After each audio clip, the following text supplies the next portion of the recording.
Słuchajcie, kiedy ostatnio widzieliście na ulicach Forda Probę drugiej generacji zadbanego? Ja pierniczę, aż nie wierzę, że ten samochód stoi tuż obok mnie i tak wygląda, tak się prezentuje kwintesencja lat 90. Mam przyjemność Państwu zaprezentować Forda Probę z 94 roku z 2,5 V6 pod maską. W ogóle, że jeszcze ten lakier jest tutaj nie żaden srebrny, czarny czy biały, właśnie taki turkusowy, no hashtag lata 90. fest. W dzisiejszym odcinku pokażę Wam tak szybciuteńko tą maszynę z bliska, zmierzymy sobie ją raceboxem oraz później skoczymy na próbę autostradową. Wąska rejestracja, amerykańskie akcenty, ponieważ ten egzemplarz pochodzi z rynku USA. Znaczy no taki światowiec. Najpierw USA, później Finlandia i teraz Polska. Ale wolałem po prostu zaznaczyć, że jest to specyfikacja na Stany Zjednoczone, ponieważ taki egzemplarz trochę różni się od europejskiego. Ogólnie, jeśli mowa o Fordzie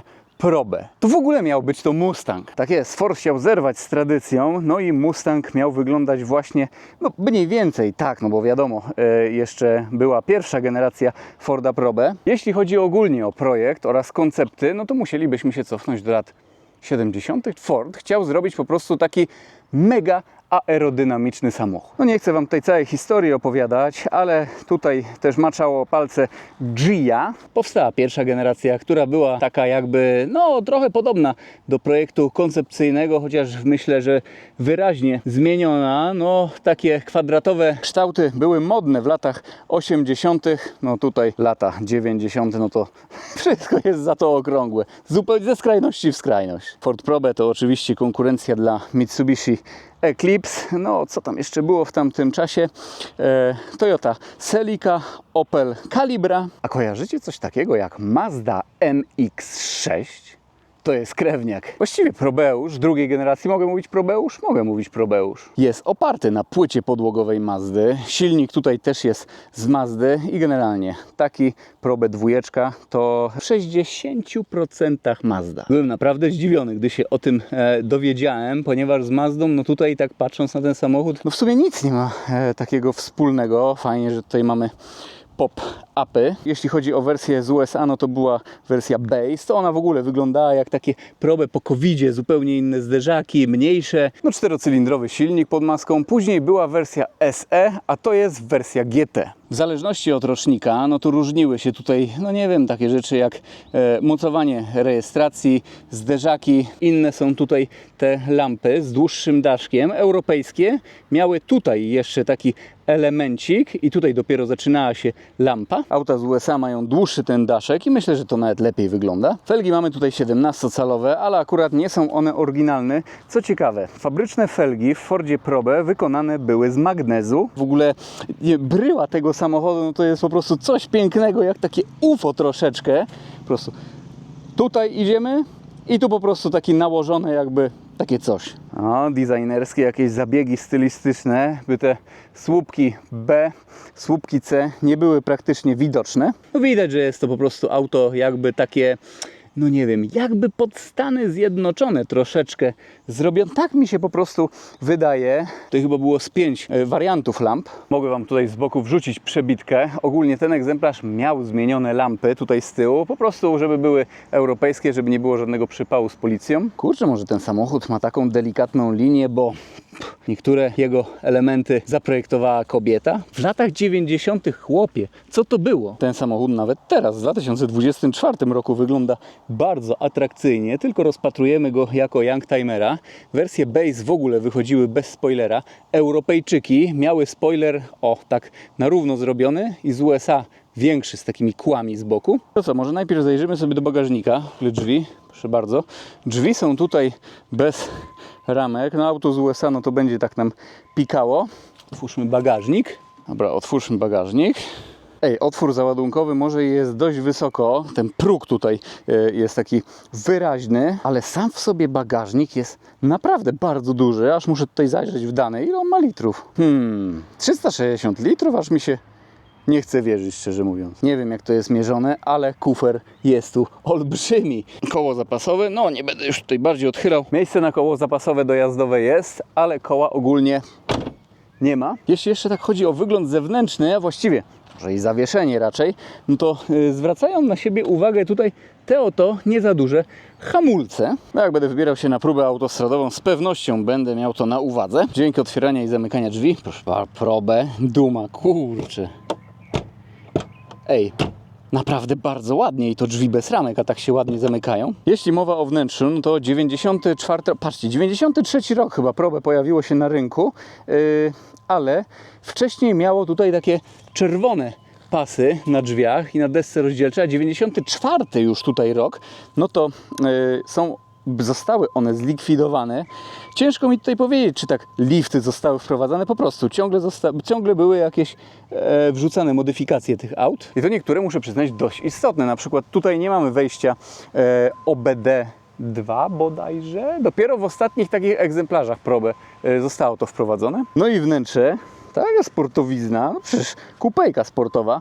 No to sportowe fotele, półkubełki, wyglądają one w ten sposób. Czy takie są sportowe?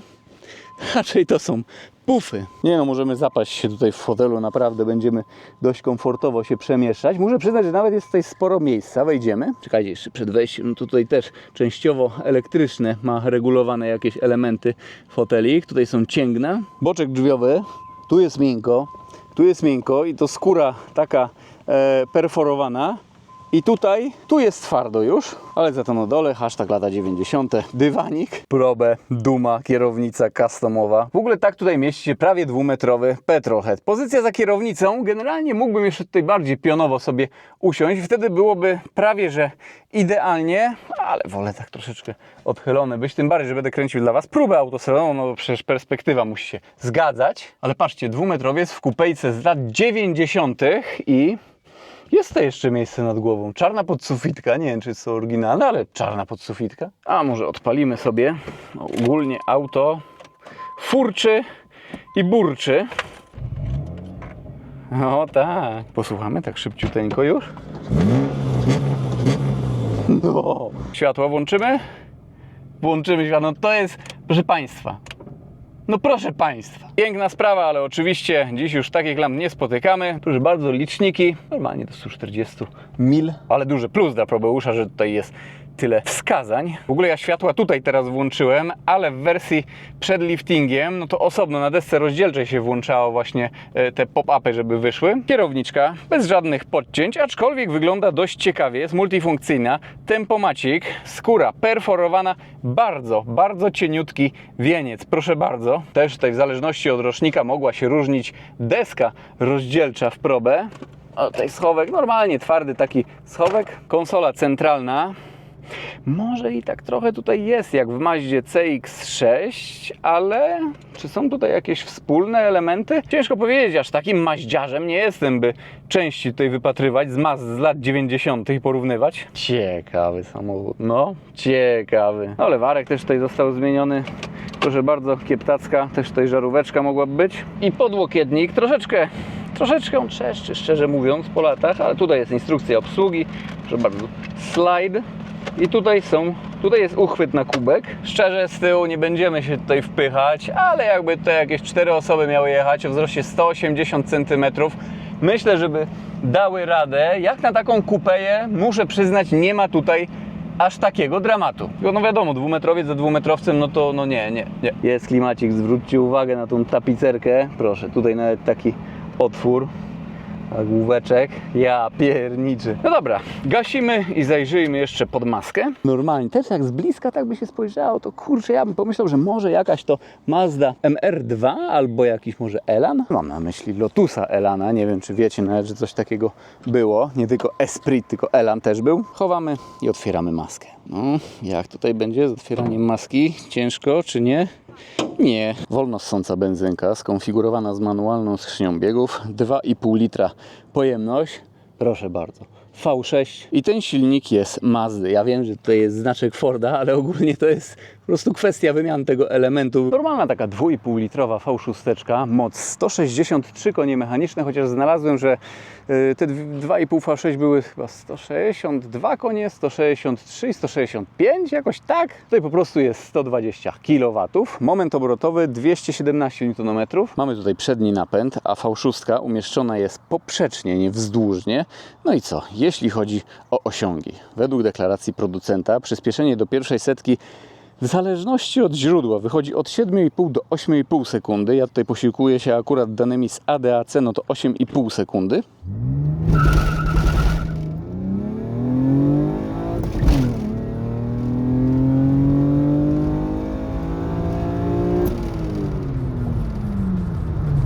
Nie wspomniałem Wam, że ten samochód jest dość lekki, jako iż jest z lat 90, no to 1280 kg, mimo iż nie jest wcale taki mały. Jest prawie 10 cm dłuższy od Audi A4 B5, także jest to kawał samochodu. Prędkość maksymalna 220 km na godzinę. I dobra, chyba to by było na tyle. Myślę, że czas przenieść się na parking przed przejściem granicznym w Kołbaskowie. No dobra, jesteśmy na miejscu. Ja tutaj okna mam pootwierane, bo klimatyzacja w tym aucie akurat średnio działa. Ale przecież wszystko da się naprawić. Palimy bestię i przy tym soundcheck, ponieważ wydeszek został tutaj troszeczkę ciabnięty. Nie wiem, czy kojarzycie taką firmę jak Borla.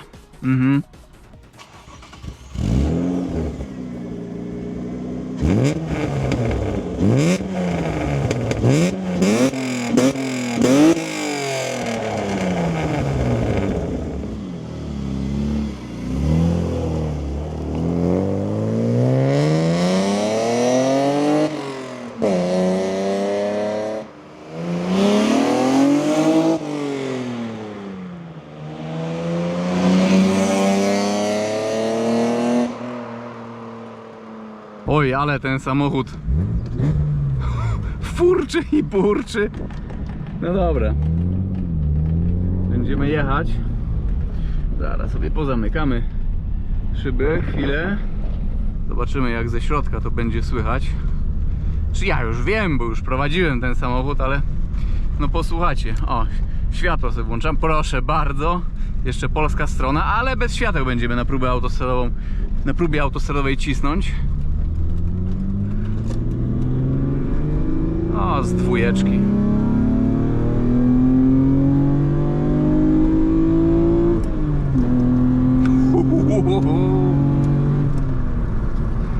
Ja pierniczę.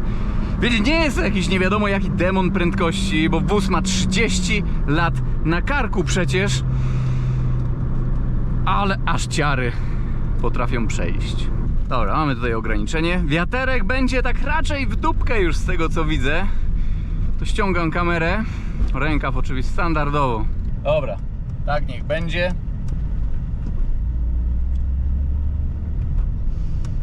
Na dwójce tak jest, dwójka jest tak do 100 mniej więcej kilometrów na godzinę, troszkę więcej. No i ciśniemy tutaj. Niemiecka strona, odcinek bez ograniczeń prędkości.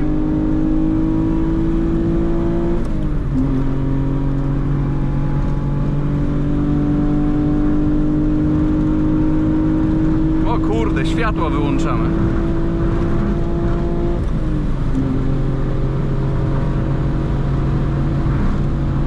No proszę Państwa, paczka 9 do drugiego wiaduktu.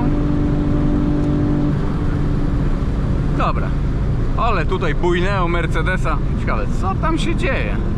Bo tam pan w telefonie siedzi. Powiem wam, jest tutaj trochę głośno, ale ten huk jest fajny. Kurczę pieczone. Minus 1,9, nie. Jak, 1,9%, 28 sekund 100-200. Prędkości obrotowe, badamy prędkości obrotowe? Myślę, że tak. Ruch jest z drugiej strony, ale w stronę Berlina jest spoko. W ogóle w drugą stronę nie będziemy cisnąć, bo pod wiatr bez sensu. Nie będziemy tutaj babki cisnąć. Cisnąć babkę? Babkę cisnąć. Dziwnie to trochę brzmi. 140 km na godzinę. No mamy 4249. Szybciuteńko. 120 km na godzinę, no to mamy 3632 i 100 km na godzinę, no to mamy 3062 albo 3, mniej więcej tak. No i dobra. Tutaj śmigniemy sobie, myślę, że tak porządkowo. Oj, żeby mi tutaj kamerki się nie zagrzewały. Myślę, że pociśniemy sobie takie główne pociśnięcie będzie na odcinku specjalnym.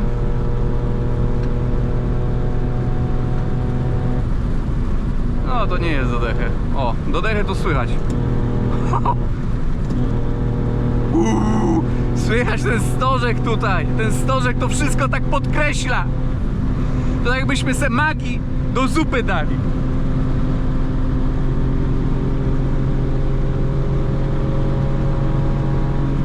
No, to jest to. Dobra, dajmy proboszczowi troszeczkę odpocząć. Troszeczkę. Kurczę, wiecie co? Otworzyłem sobie na chwilę okno i zaczęło mi tutaj już szumieć, jak przymknę. O, teraz jest ok. Zwolniłem, bo chciałbym sobie tutaj jeszcze raz zbadać 100-200. No zobaczymy. Za chwilkę sobie wystartujemy. Trójeczka. Trójeczka. Dobra.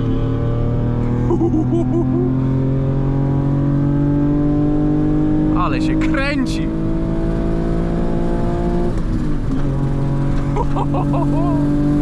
No ta uszczeleczka. Wariatka.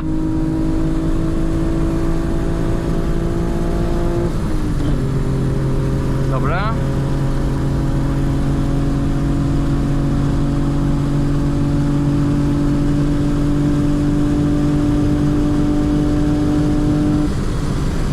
No i dobra, 28,75 i minus 0,8%.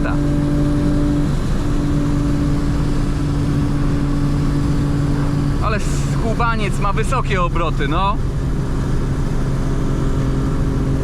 Jakby ktoś tutaj wszedł z 1.9 TDI, to po prostu by się wystraszył i by mówił: dlaczego ten samochód nie idzie? Powiedział mu: chłopie, nie zmieniaj obrotu, nie zmieniaj biegów przy 4000 obrotów, tylko kręć troszeczkę wyżej.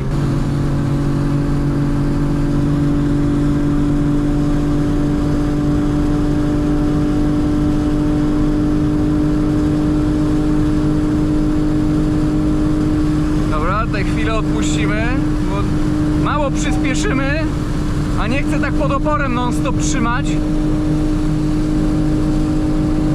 Tak powoli. Słodki Tomek się tutaj włączył, piszczy obok. O kurde, chyba zamkniemy. Dobra, i teraz dopiero decha. Temperatury myślę, że ok. Dobra. Nie, temperatura tutaj wody już trochę skacze, także musimy odpuścić. Ile tam było? 216 km na godzinę. Ja tutaj już nie będę pałował. Dajmy maszynie odpocząć.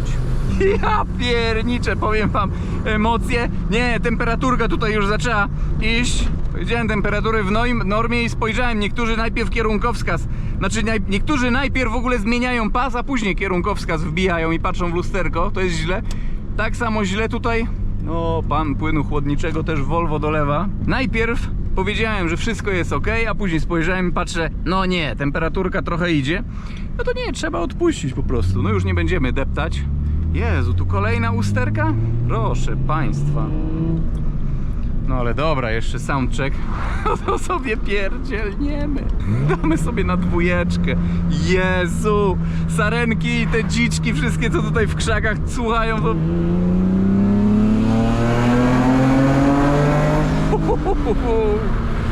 Yeah.